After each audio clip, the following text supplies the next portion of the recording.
things I no longer believe in after 60. Let me ask you something. How many beliefs have you carried with you for decades, only to realize they weren't serving you? When we're young, we think we have the world figured out.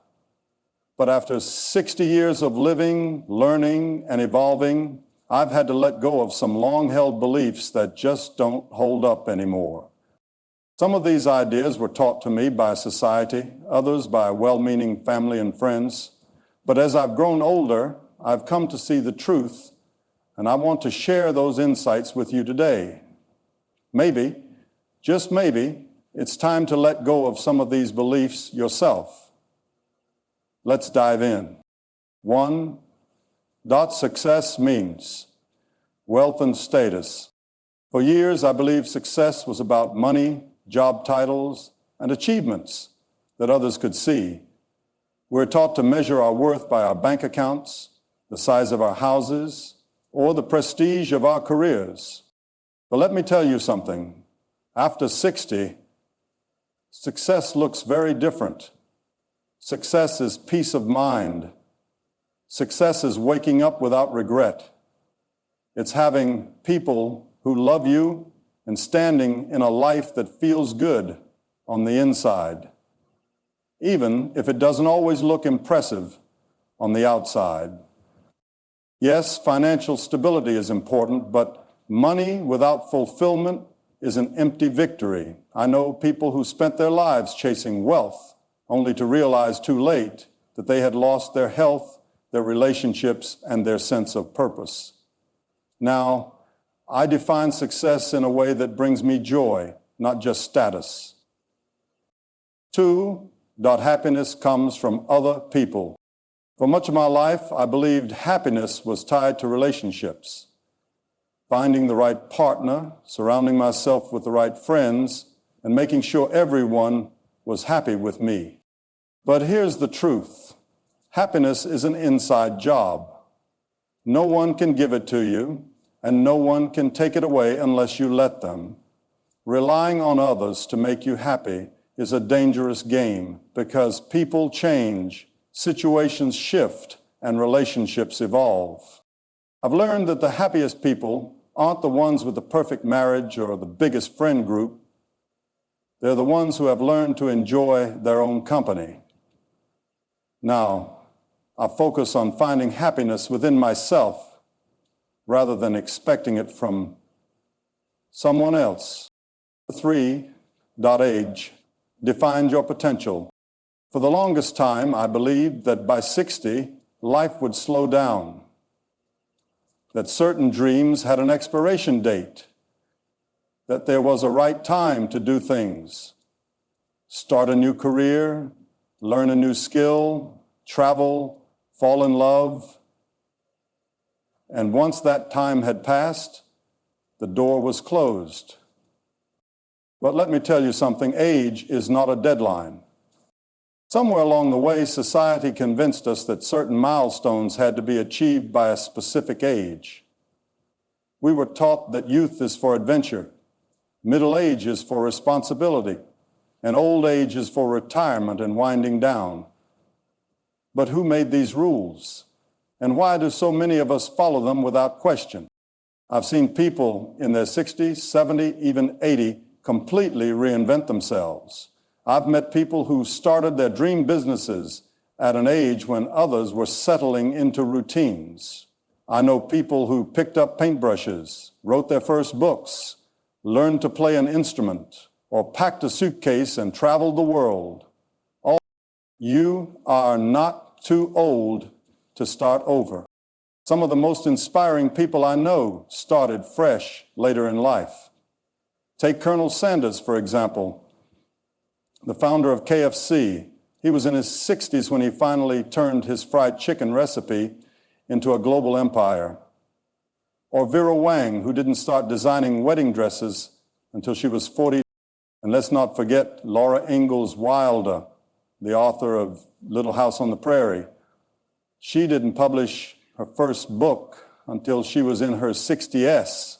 Imagine if she had told herself, I'm too old to start writing.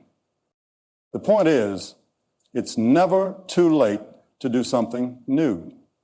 Whether it's a passion project, a business, a hobby, or a completely different career path, there is no age limit on growth. Age is a mindset, not a limitation. You know what really ages people? Not time. It's stagnation. It's the belief that their best years are behind them, that there's nothing exciting left to experience, that they're too set in their ways to change. But here's the truth. The moment you stop growing, you start aging. I met people in their 40s who act like they're 80, complaining about how life has passed them by, how they're too old to change. And then I've met 80-year-olds who have more energy, curiosity, and excitement for life than someone half their age. The difference? Their mindset. The people who stay young at heart are the ones who keep learning, keep exploring, keep challenging themselves. They don't let a number define their potential. The fear of starting over. Let's be honest, starting over at any age can feel scary. You might worry, what if I fail? What if people think I'm ridiculous? What if I don't have enough time? But let me ask you this, what if you never try? What if you spend the next 10, 20, 30 years regretting the things you were too afraid to pursue? Time will pass either way, so why not spend it doing something that excites you? Here's something I've learned. Regret is heavier than failure. I would rather try something and have it not work out than sit around wondering what if for the rest of my life. So if there's something you've been dreaming about, starting a new career, picking up an old passion, traveling, learning a new language, making a big life change, let this be your sign. Go for it. Your best years are not behind you. I refuse to believe that life after 60 is just about looking back on memories. I believe in making new ones. Maybe you've spent decades putting others first, raising kids, working tirelessly, fulfilling responsibilities. But now is your time. Time to explore, to embrace adventure, to focus on what makes you truly happy. So don't let anyone tell you that your best years are behind you. Your best years are the ones you choose to live fully. You still have stories to write, places to see, people to meet, and dreams to chase. The only question is, what are you waiting for? When I was younger, I used to think that by 60, life would slow down, that I'd be too old to try new things or chase new dreams. But now, I see that belief for what it is, a lie. Age does not define what you can or cannot do. I've seen people start businesses in their 60s, fall in love for the first time in their 70s, and learn new skills well into their 80s. The only thing stopping us is our mindset. As long as you have breath in your body, you have the ability to grow, change, and reinvent yourself. If you've been telling yourself it's too late for something, let me be the one to remind you it's not. 4, you have to please everyone.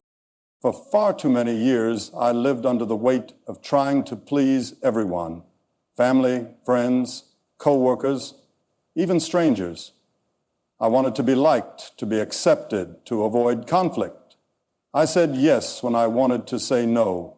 I bent over backward to keep the peace, even when it came at the cost of my own well-being. But here's what I've learned after 60 years. Pleasing everyone is impossible. And more importantly, it's exhausting. No matter how much you do, there will always be someone who disapproves, someone who wants more, or someone who simply doesn't see your worth. And the more you try to please others, the more you lose yourself in the process. Think about it. How many times have you gone along with something just to avoid making waves? How often have you swallowed your true feelings to make someone else comfortable? And at the end of the day, did it make you happier, more fulfilled? Probably not. Because when you live for everyone else's expectations, you forget your own. The cost of people pleasing. Pleasing others at your own expense takes a toll. It leaves you drained, resentful, and sometimes even feeling invisible. You might find yourself thinking, when is it my turn? When do I get to prioritize myself? Here's the truth. You don't need permission to live your life on your own terms. The sooner you let go of the need to be everything for everyone, the sooner you'll find freedom. One of the biggest turning points for me was realizing that I didn't need to explain my decisions to anyone. I used to feel like I had to justify my choices, whether it was declining an invitation, setting boundaries, or choosing to spend time on things that mattered to me. But now, I simply say, no, that doesn't work for me. No guilt, no over-explaining, no second-guessing. Not everyone will like you, and that's okay. This was a hard one for me to accept. I used to believe that if I was kind enough, patient enough, or giving enough, everyone would like me. But the reality is, no matter how good you are, not everyone will approve of you. And that's okay.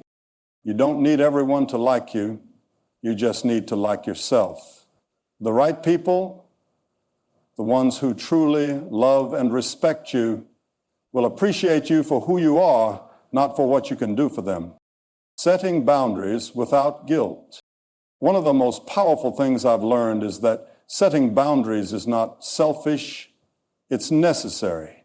Boundaries protect your energy, your time, and your mental health. They teach people how to treat you. Saying no doesn't make you a bad person. It doesn't mean you don't care. It simply means you value yourself enough to honor your own needs. And if someone gets upset because you set a boundary, that's their issue, not yours. People who truly respect you will also respect your limits. Those who don't, well, they were benefiting from your lack of boundaries, and that's not your burden to carry anymore. Choosing yourself is not selfish. For the longest time, I believed that putting myself first was selfish. But let me tell you something. Choosing yourself is not selfish. It's self-respect. When you take care of yourself, when you prioritize your own happiness, you show up better for everyone else in your life. You're a better parent, partner, friend, and human being when you're not running on empty. So if you're still carrying the weight of other people's expectations, let it go. It's not your job to make everyone happy. It's not your responsibility to shrink yourself to fit into someone else's version of who you should be. You deserve to live your life fully, authentically, and unapologetically. And after 60 years, I can tell you this: there is no greater freedom than finally learning to put yourself first. 5 more is better. We live in a world that tells us we need more clothes, more gadgets, more achievements, more followers. But after 60 years, I've realized that more doesn't always mean better. In fact, the older I get, the more I crave simplicity. Less clutter, fewer distractions, and deeper connections. I don't need a house full of things. I need moments, memories, and meaningful experiences. The pursuit of more is a never-ending cycle, and I no longer subscribe to it. Instead, I focus on what truly adds value to my life. 6, holding grudges protects you. There was a time when I thought holding grudges kept me safe. If someone hurt me, I held onto that pain like armor, believing it would protect me from getting hurt again. But you know what I've learned? Grudges don't protect you, they poison you. Carrying resentment is like drinking poison and expecting the other person to suffer. It weighs you down, steals your peace, and keeps you stuck in the past. Forgiveness isn't about letting others off the hook. It's about freeing yourself. And after 60, I refuse to carry unnecessary burdens. 7, busyness equals productivity. For years, I thought that being busy meant I was being productive. I filled my schedule, worked long hours, and rarely took breaks because I thought that's what success required. But here's what I know now. Busyness is not the same as progress. Being constantly on the go doesn't mean you're accomplishing anything meaningful. It often just means you're exhausted. Now, I prioritize balance. I work smarter, not harder. I rest without guilt. And I give myself permission to slow down and actually enjoy life. 8, worrying changes things. I could go back in time, I'd tell my younger self this: worry does nothing but steal your joy. I used to believe that if I worried enough about something, I could somehow prevent bad things from happening. But in reality, worry doesn't solve problems. It just drains your energy. But now I choose to focus on what I can control and let go of what I can't. And let me tell you, it's a much lighter way to live. 9, you have to have it all figured out. I once thought that by the time I reached a certain age, I'd have all the answers. But now I see that life doesn't work that way. The truth is, no one has it all figured out. Not at 20, not at 40, and not even at 60. And that's okay. Growth is a lifelong process. The key is to stay curious, open-minded, and willing to adapt. Now, instead of chasing certainty, I embrace the unknown with a sense of adventure. 10, it's too late to change. Perhaps the biggest belief I've let go of is the idea that it's too late to change. No matter how old you are, no matter what mistakes you've made, you always have the power to choose a new path. Life is a journey, and every single day is a chance to start fresh. So if there's something you've been wanting to change, do it. Not tomorrow, not next year, right now. Letting go of these beliefs has given me a freedom I never knew I needed. Life after 60 is not about limitations. It's about possibilities. It's about unlearning what no longer serves you and embracing the wisdom that comes with experience. So now I ask you, what beliefs are you holding on to that might be holding you back? Maybe it's time to let them go and step into a new, more fulfilling chapter of your life.